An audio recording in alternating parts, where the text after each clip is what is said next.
Hey guys, tonight we're going to travel back about 1,500 years, deep into the heart of the Yucatan Peninsula. We are going to visit a civilization that was obsessed with time, obsessed with the sky, and obsessed with doing math that is frankly too difficult for me to do without a calculator. We are going to hang out with the ancient Maya, but we aren't going to the tourist beaches of Cancun. We are trekking into the thick, humid, bug-infested jungle at midnight to stare at the stars.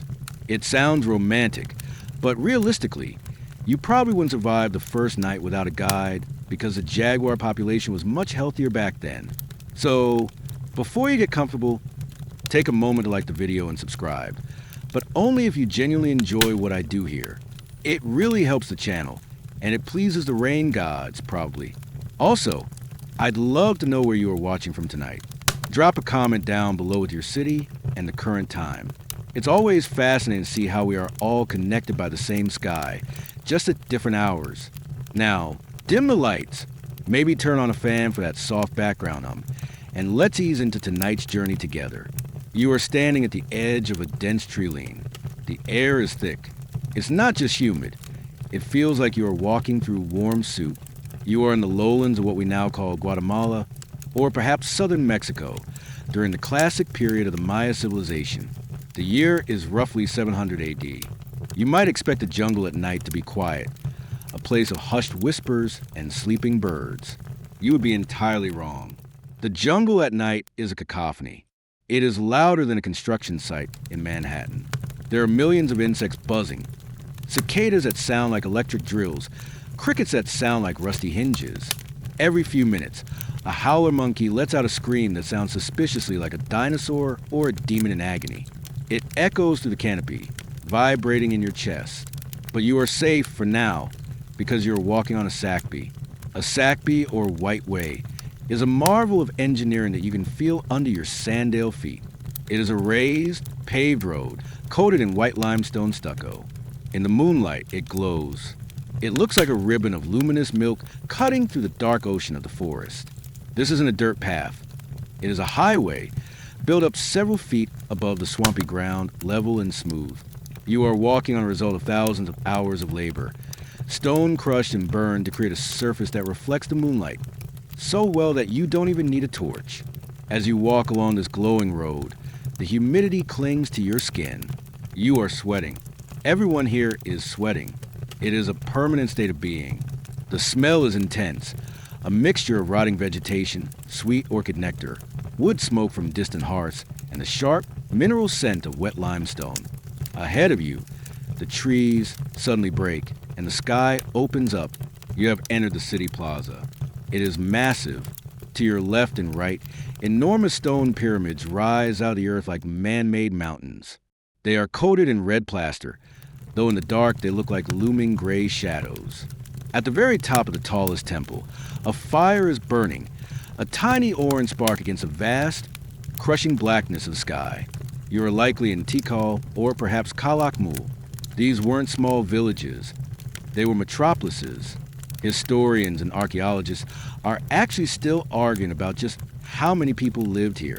For decades, scholars thought the Maya lived in sparse, spread out ceremonial centers. But recent laser scanning technology has stripped away the digital trees and revealed that this entire region was essentially one giant, sprawling suburbia. There were farms, houses, and canals everywhere. You aren't walking into a lost city in the wilderness.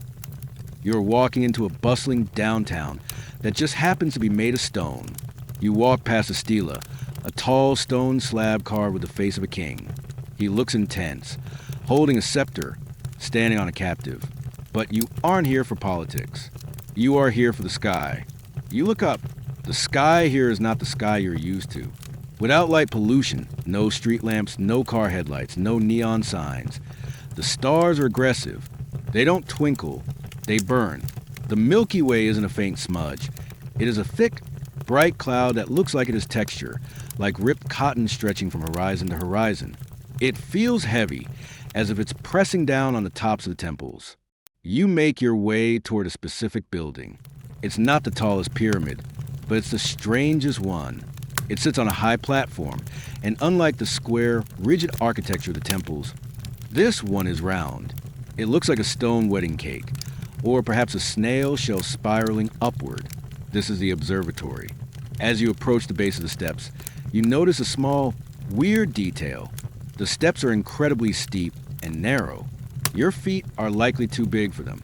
You have to walk up diagonally or on your toes. This was intentional. You weren't supposed to trot up these stairs. You were supposed to crawl, or at least bow your head to watch your step, forcing you into a posture of reverence. A guard stands at the bottom, holding a spear tipped with obsidian, volcanic glass that is sharper than a surgical scalpel. He nods at you. You are allowed to pass. You are joining the night shift. You are about to meet the people who believe that if they stop watching these stars, the universe might literally cease to exist. You take a deep breath of the thick, smoky air and you begin to climb. You are climbing the stone steps of the observatory, often called El Caracol or the Snail, named for the spiral staircase inside. But right now, you are just trying not to fall backward. The limestone is slick with the evening mist. The ascent is a physical workout, a stairmaster session designed by architects who apparently didn't believe in handrails. As you reach the upper platform, the noise of the jungle fades slightly, replaced by the wind. You are above the canopy now. The view is dizzying. Below you, the city spreads out like a map of shadows. You can see the faint glow of hearth fires from the residential compounds, the suburbs where the farmers and craftsmen live. But up here, you are in the realm of the elite. The building in front of you is a marvel of ancient astronomy. It's a cylindrical tower sitting on a rectangular platform. It looks a bit like a modern observatory dome, which is a bizarre coincidence. Or perhaps physics just dictates that if you want to look at the sky in every direction, a circle is the best shape. The stone is rough, covered in stucco that was once painted in vibrant colors, but in the moonlight, it is a ghostly white. You duck your head to enter the doorway. It is low. Inside, it is dark, cool, and smells of damp rock and copal incense. You are in the belly of the machine. You navigate the concentric corridors. The walls are thick, creating a sound-dampening effect. It feels like entering a cave. You find the spiral staircase that gives the building its name. It is tight, claustrophobic, and winding. You twist your body to squeeze up the narrow passage, emerging into the upper observation chamber. Here, the architecture changes from stone pile to precision instrument. You are in a small room with windows. Square shafts cut through the thick walls. These aren't just windows for letting in a breeze. They are stone telescopes without lenses. You walk over to one of the windows. You lean in and look through the shaft. It is narrow, forcing your eye to focus on a very specific patch of the horizon. Tonight, this particular window frames nothing but darkness. But you know that in 3 months, on the exact night of the vernal equinox, the setting sun will align perfectly through this diagonal slot. Other windows are aligned to the northernmost setting point of Venus. This building is a computer made of rock. It processes data through geometry. There is actually a bit of debate among historians about the specific function of some of these windows. While we know some align with Venus and the sun, there are other shafts that point to seemingly nothing. Were they for stars that have since moved? Were they for observing weather patterns? Or did the builders just make a mistake? Standing here, feeling the deliberate precision of the cut stone, it feels like nothing was an accident. You watch a figure standing at one of the windows. He is perfectly still. He is sighting a star across 2 cross sticks he holds in his hand. This is the cross stick method, a simple but effective way to measure the movement of a celestial body against a fixed point on the horizon. He doesn't blink. He is waiting for the star to touch the tip of a distant temple roof. The wind whistles through the window shafts. It makes a low, mournful flute sound. You realize this building is also a wind instrument. You lean against the cool stone wall. Your legs are tired from the climb. You are surrounded by silence, geometry, and the slow, grinding rotation of the heavens. You are safe inside the snail, watching the universe spin. You are standing in the upper chamber of the observatory. But you are not the most interesting thing in the room. That honor belongs to the man standing at the northern window. He is an Akin, a daykeeper, or a priest astronomer. And honestly, he looks terrifyingly majestic. You edge a little closer, trying not to disturb his work. The first thing you notice is his silhouette, His head is not shaped like yours. It is elongated, sweeping back into a high, cone-like point. This isn't a hat. It's a skull. When he was an infant, his mother bound his soft, pliable head between two boards to reshape it. This wasn't cruel. It was the height of beauty and status. It was meant to make him look like an ear of corn, the sacred crop from which the Maya believed humans were created. To you, it looks alien. To him, it is a sign that he is closer to the gods than the common farmers sleeping in the huts below. He turns slightly to pick up a jade stylus, and you catch a glimpse of his face in the dim starlight. His nose is built up with a clay bridge to make it flow seamlessly into his forehead, creating a perfect, continuous profile. And his teeth, when he parts his lips to mutter a calculation, you see a glint of green. His front teeth have been drilled and inlaid with tiny discs of jade and pyrite. He literally has a grill. It's a permanent display of wealth and pain tolerance. But the most striking detail about his appearance is his eyes. If you look closely, he is slightly cross-eyed. This, too, was intentional. Mothers would dangle a bead of resin between a baby's eyes to encourage them to cross. It was an emulation of the sun god, who was depicted as cross-eyed. Being cross-eyed meant you had solar vision. It meant you could see things others couldn't. This man carries a heavy burden. In Mayan society, astronomy wasn't just a hobby or a science. It was state security. If he miscalculates the solstice, the crops might be planted too early and rot. If he fails to predict an eclipse, the panic could cause a revolt against the king. He holds a time bundle, the responsibility for keeping the universe running on schedule. He is wearing a loincloth made of jaguar skin and a heavy pectoral necklace of jade beads that click softly when he moves. He smells of iron and copal smoke. He is holding a codex, a folding book made of bark paper, and is marking down positions. There is a heated debate among scholars about how these astronomers achieve their altered states to communicate with the sky. We know they practice bloodletting to offer blood to the gods, which would induce hallucinations. But there is also evidence of ritual enemas containing fermented alcohol or hallucinogens. Was this serious astronomer staring at the stars while stone cold sober, or was he flying high to help him see the gods? It's a debate that makes faculty meetings very awkward. You watch him work. He doesn't use a telescope. He uses his thumb. He holds it out at arm's length to measure the distance between two stars. He murmurs numbers. Mayan astronomers were obsessed with cycles. They didn't just want to know where a star was tonight. They wanted to know where it would be in 4,000 years. He pauses and looks at you, or seems to, though his crossed eyes make it hard to tell. He gestures to a window. He wants you to look. You step forward and peer through the stone shaft. There, framed perfectly in the square of darkness, is a cluster of stars you recognize. The Pleiades. The rattlesnake's rattle to the Maya. It hangs there, bright and cold. You step back, leaving him to his vigil. He has to count the nights until the rains come. He carries the weight of the harvest, the king's life, and the rising sun on his sloping shoulders. You just have to try not to trip on the spiral stairs on your way down. You have descended from the high tower and found a quiet corner in a lower courtyard. The astronomer is still up there, staring at the Pleiades, but down here, you are looking at the result of his work. You are looking at numbers.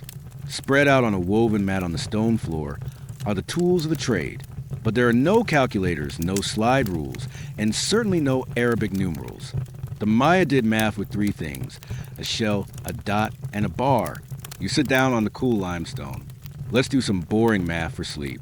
The Maya number system is base 20. We use base 10 because presumably we learned to count on our fingers. The Maya, living in a hot climate where they didn't wear heavy shoes, use their toes too. Fingers plus toes equals 20. It makes perfect sense. You pick up a small, dried cacao bean. This represents 1. You pick up a small wooden stick or a bar. This represents 5. And then you pick up a shell, specifically a stylized conch shell carving. This represents 0. Here is the mind-blowing historical fact.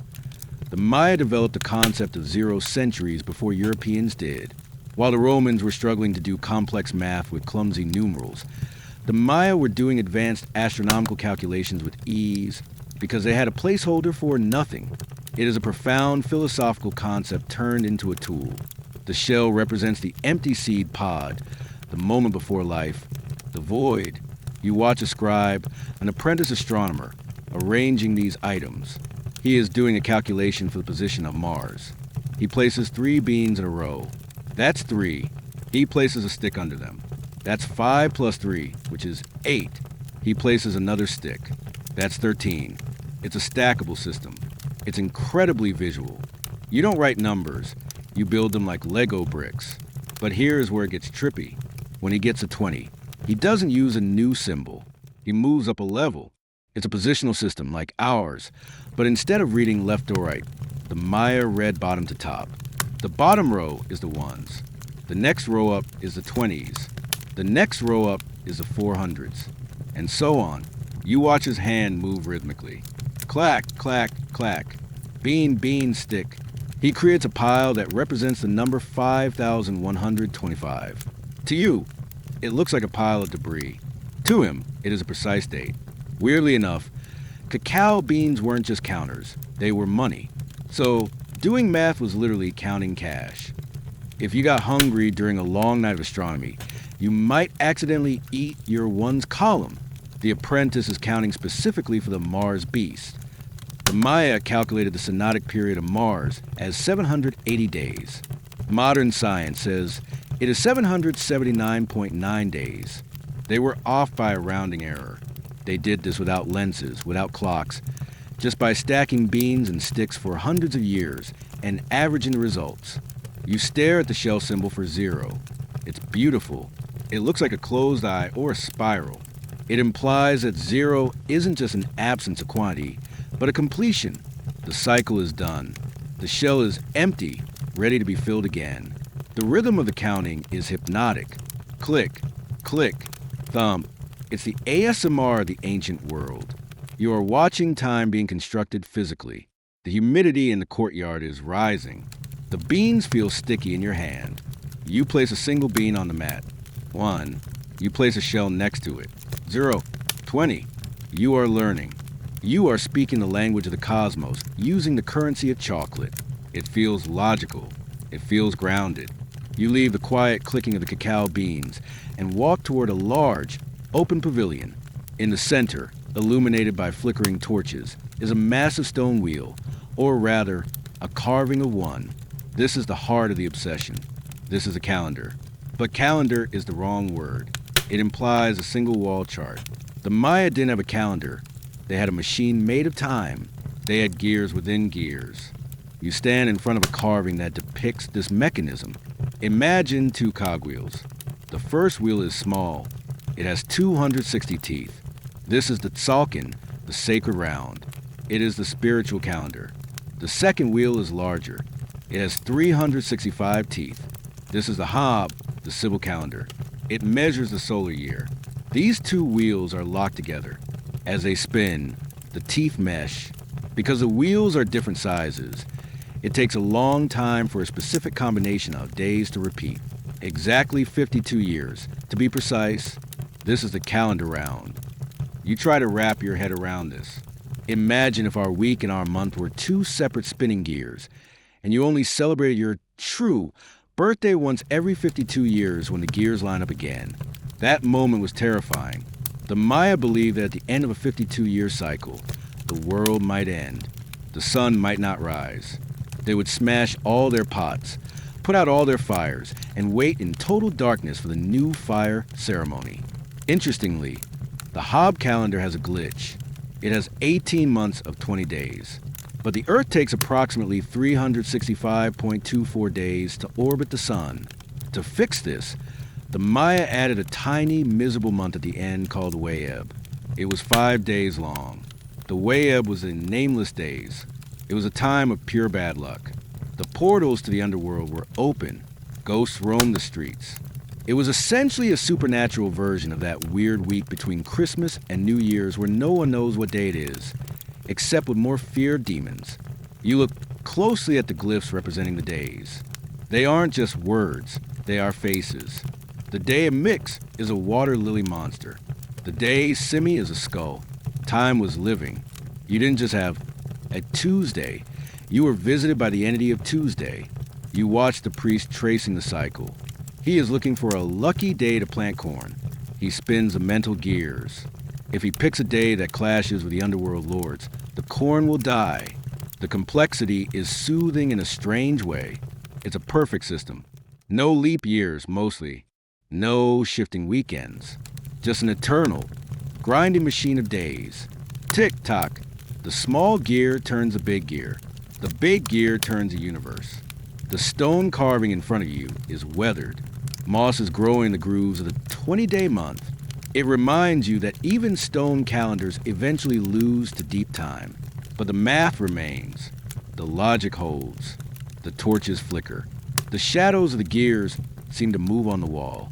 You feel like you're standing inside a giant clock, watching the pendulum swing. It's mesmerizing and a little bit overwhelming. You decide to step away from the abstract time and look at something more concrete, something brighter, something scarier. You are going to look for the morning star.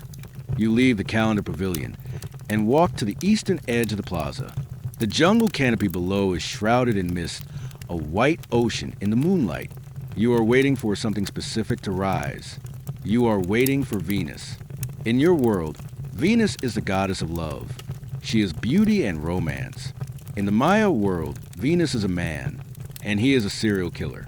This is the Wasp Star, or Chuck Eck, the great star. When it rises as a morning star, it is aggressive. It is dangerous. You look at the horizon. A brilliant point of light pierces a mist. It is shockingly bright. It looks more like an airplane headlight coming toward you than a planet. The Maya astronomers were obsessed with Venus. They tracked its cycle with terrifying accuracy. The synodic period of Venus is 584 days. The Maya calculated it as 584 days. Modern science says it is 583.92 days. They were accurate to within 2 hours over a 500-year period. They did this without telescopes, just by squinting through those stone windows in Caracol. But why? Why care so much about this dot of light? Because Venus was the war coordinator. The Maya kings planned their battles around the movement of Venus. When Venus rose as a morning star after being hidden by the sun, it was considered a cosmic spear being thrown at the earth. This was the time to attack your enemies. This was the time to capture prisoners. This was Star War. Weirdly, the Maya believed that when Venus first rose, its light was toxic. It could cause sickness. People would close their windows and doors to avoid the rays of the morning star. It wasn't a let's watch the sunrise moment. It was a hide the kids moment. You watch the astronomer shivering slightly as he notes the position. He isn't admiring the beauty. He is assessing the threat level. He is checking the Venus table, a set of calculations that predicts exactly when the planet will appear. We have found these tables in the Dresden Codex.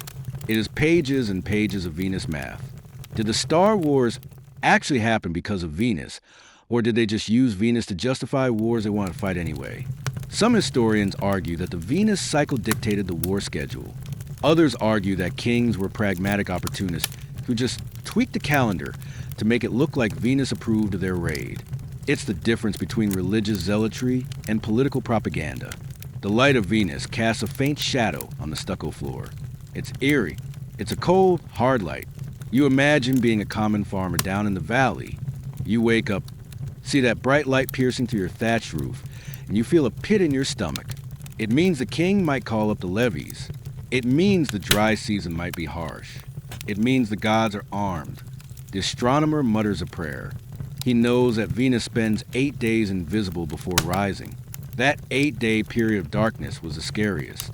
That was when the Venus god was in the underworld, sharpening his knife. You realize that for the Maya, the sky wasn't a backdrop. It was a storyboard. It was a news feed. And Venus was a breaking news alert that usually meant trouble. The planet rises higher, turning from white to a yellowish gold. It dominates the eastern sky. It is beautiful undeniably, but knowing what you know now, it feels hostile. It feels like surveillance drones staring down at the city. Venus has faded into the brightening sky, and the sun, Kinnichahau, has begun his climb. To you, a sunrise is a nice start to the day. To the Maya, It is a daily victory. The sun god has fought his way through the underworld all night and emerged victorious. But sometimes something goes wrong. Sometimes the sun monster gets bitten. You are about to learn about the Mayan fear of the solar eclipse. Imagine you are standing in this plaza at high noon. The heat is blistering. Suddenly, the light takes on a weird, metallic quality. The shadows get sharp. The birds stop singing. The crickets start chirping, confused, thinking it is night. You look up carefully and see a bite taken out of the sun. For the Maya, this wasn't the moon passing in front of the sun. This was Chibalkin, literally sunbite, or to eat the sun.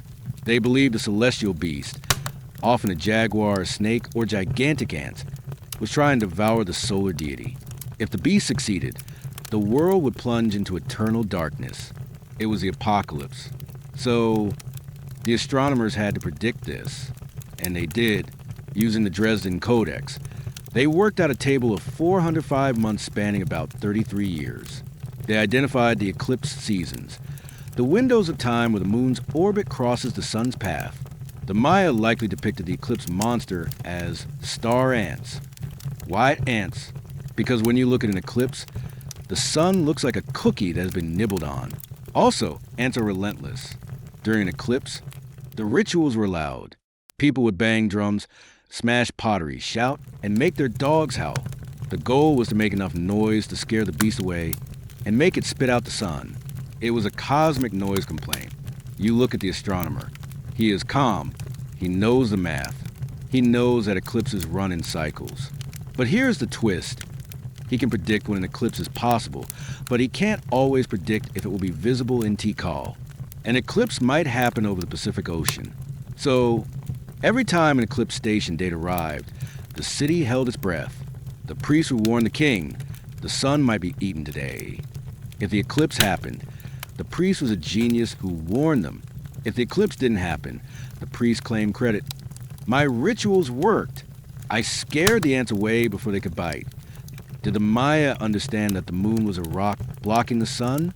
Most scholars say no.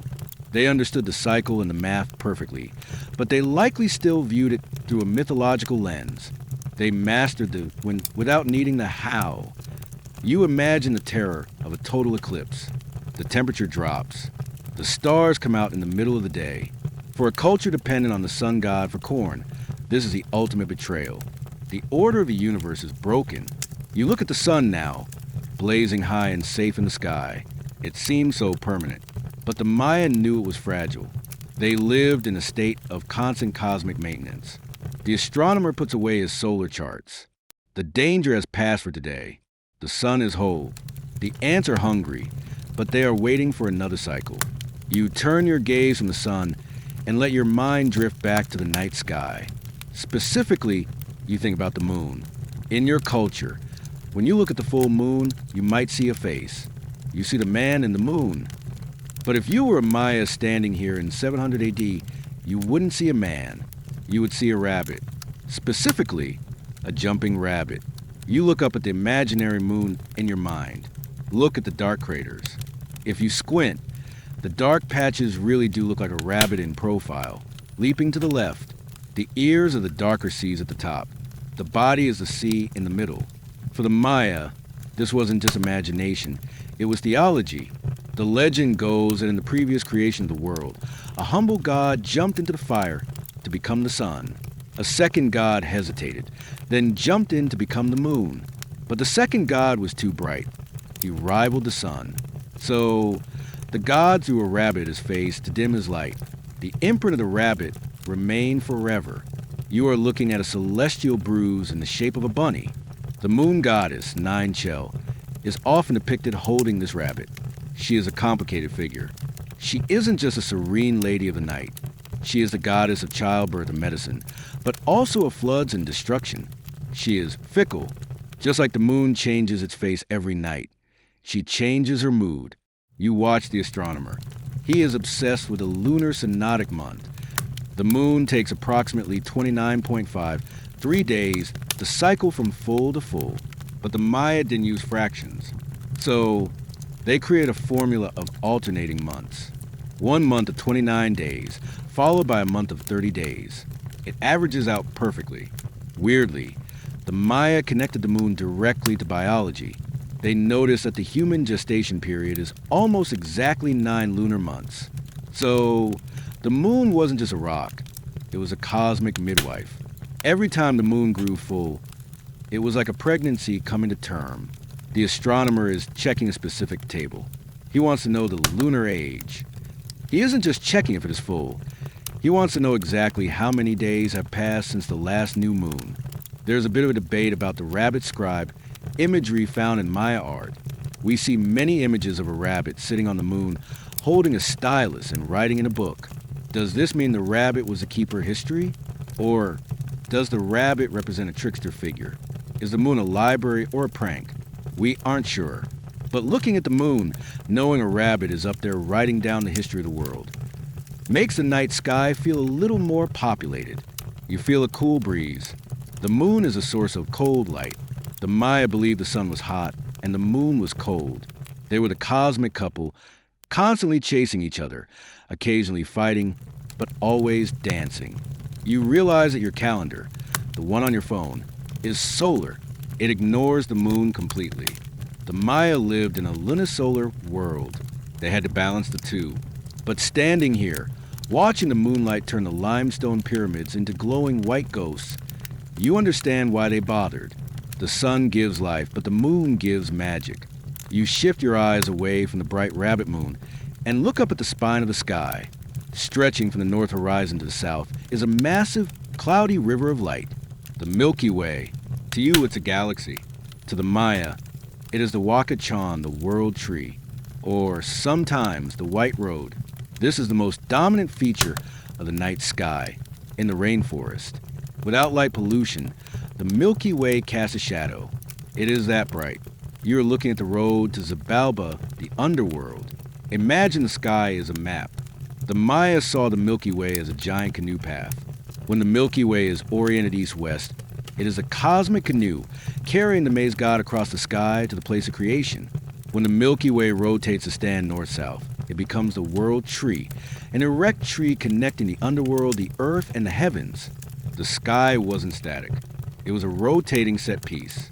The geography of heaven changed depending on the hour of the night. You focus on the dark rift in the Milky Way. You know, that patch of interstellar dust that blocks the starlight?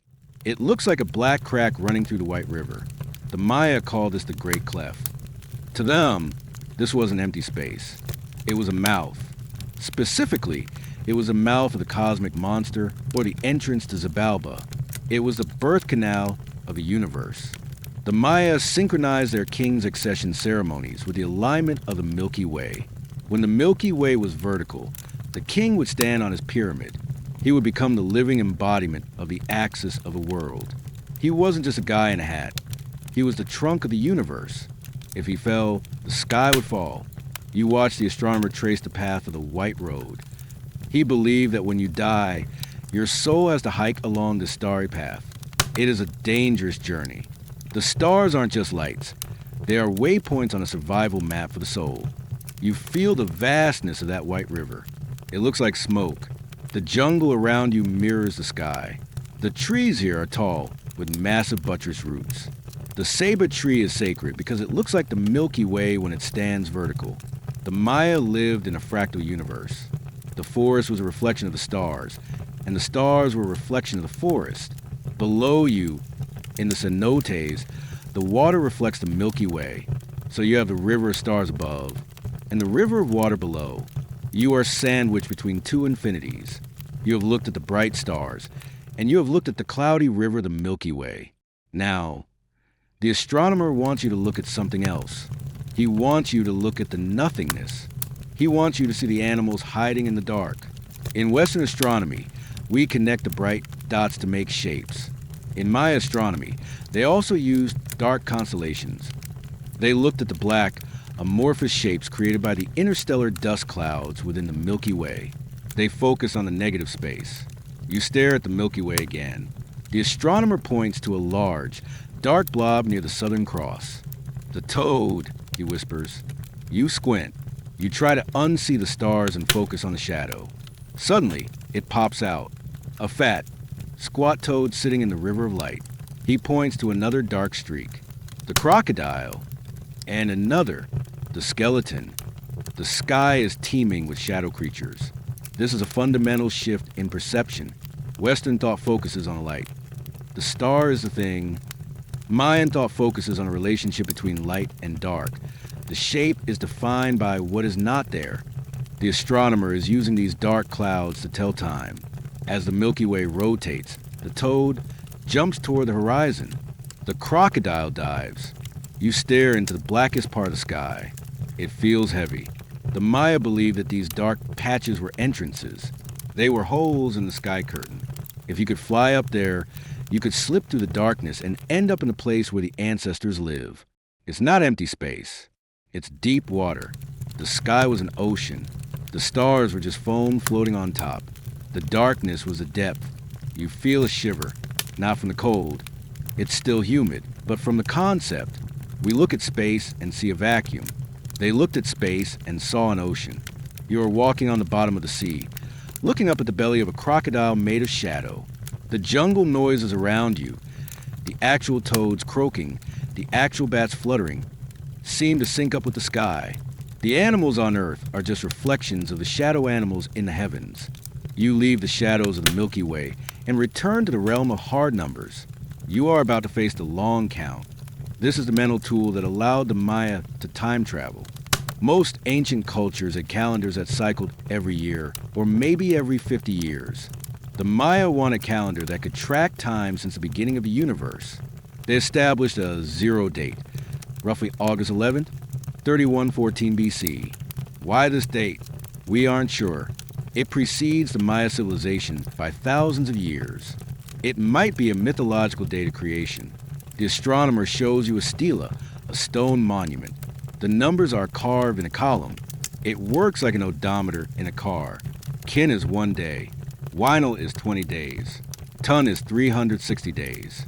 Khatun is 7,200 days. Bacton is 144,000 days.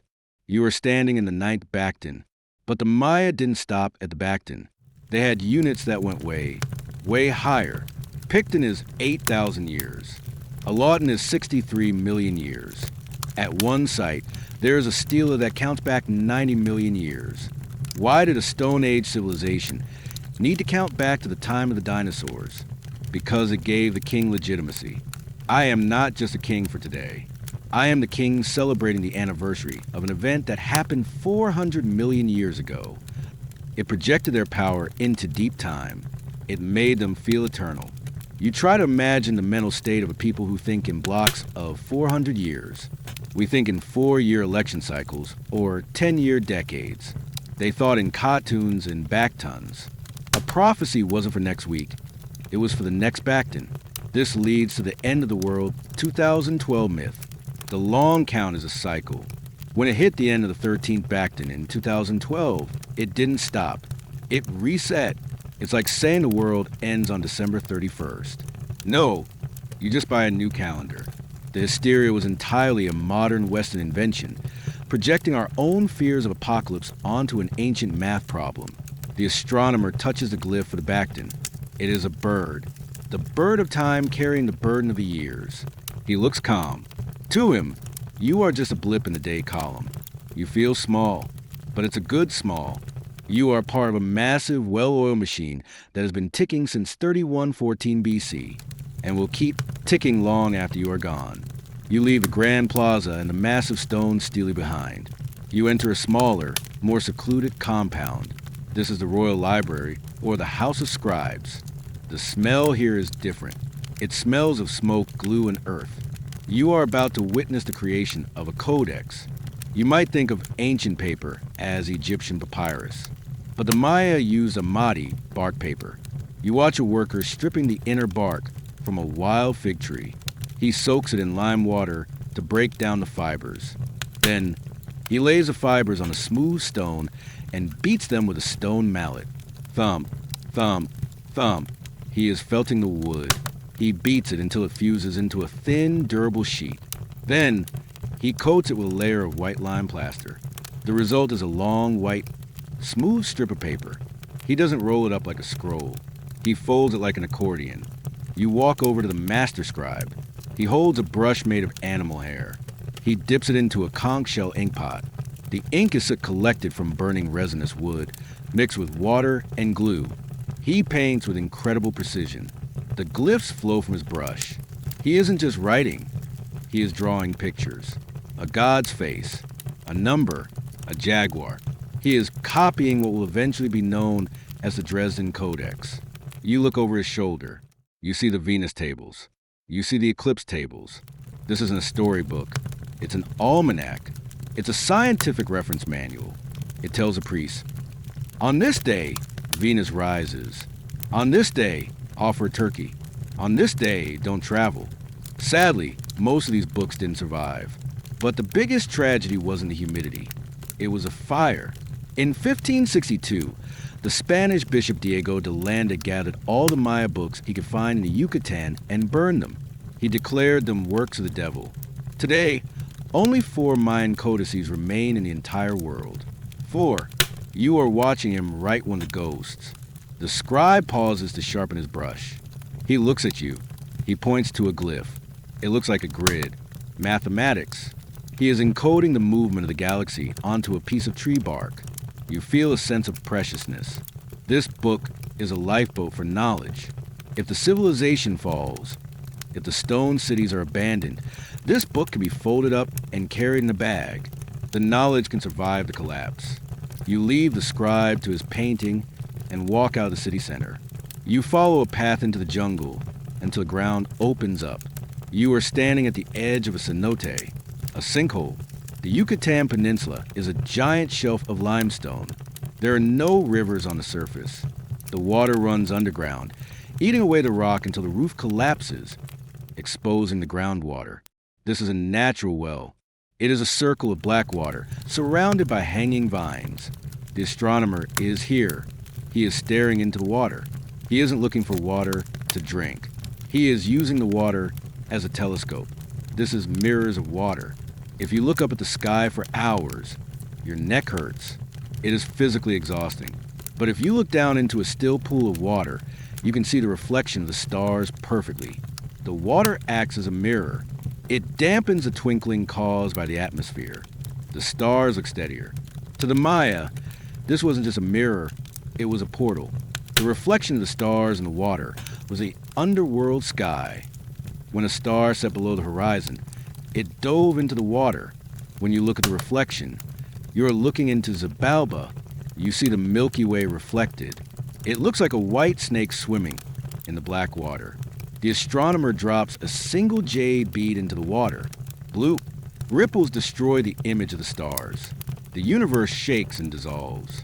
Then, slowly, the water calms. The stars return. It is a lesson in impermanence. We know they threw people into these wells. Was this a sacrifice?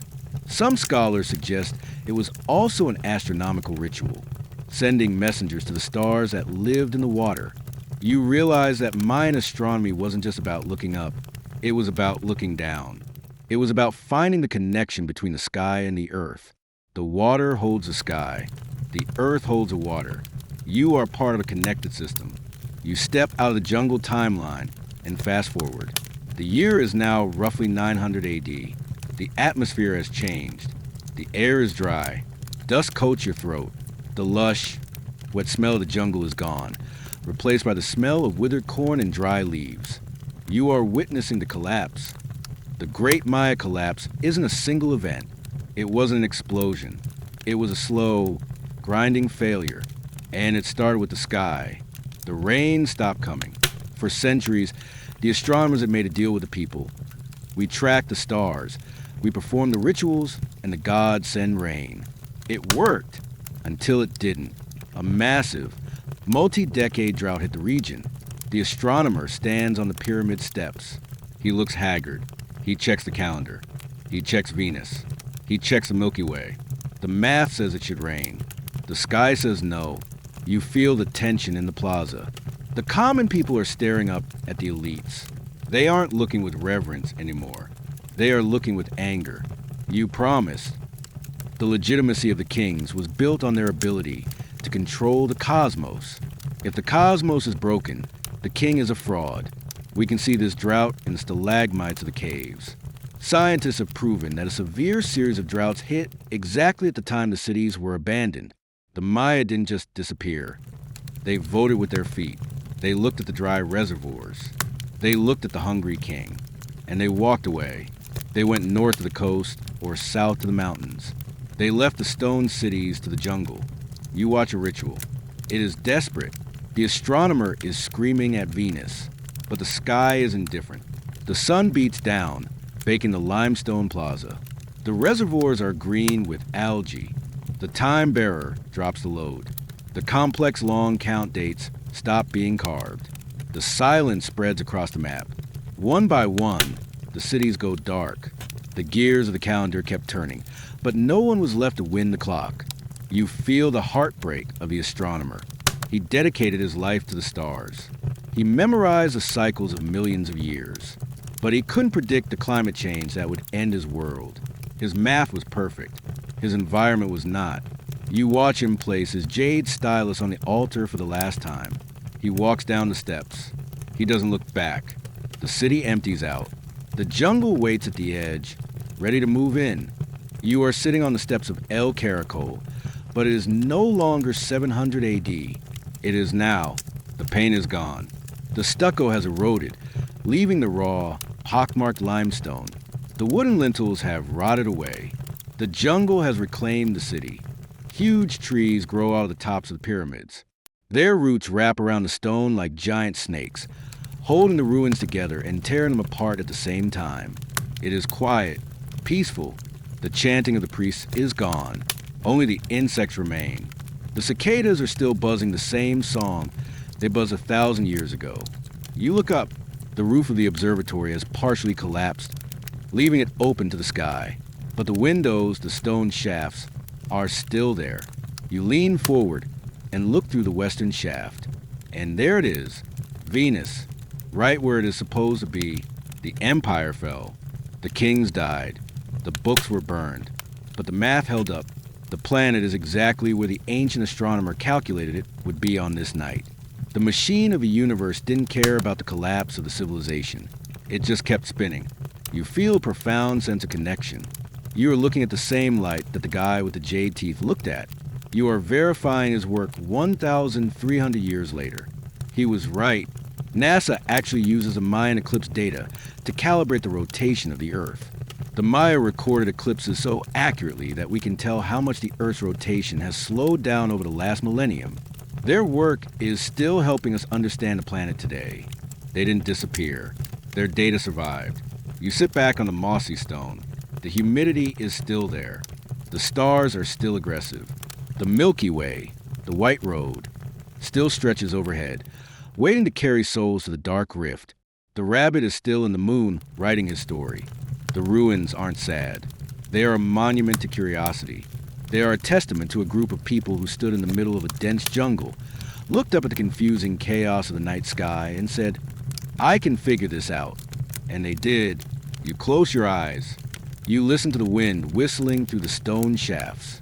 It sounds like a breath, the breath of the long count. Tick-tock, the time continues. The cycle resets. You are just a traveler passing through the current Bacton, and the stars are watching you, just like they watch them. The night has deepened now.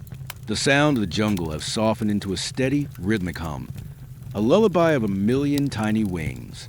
The great stone pyramids, stripped of their red paint and their kings, stand as silent, gray mountains against a star field.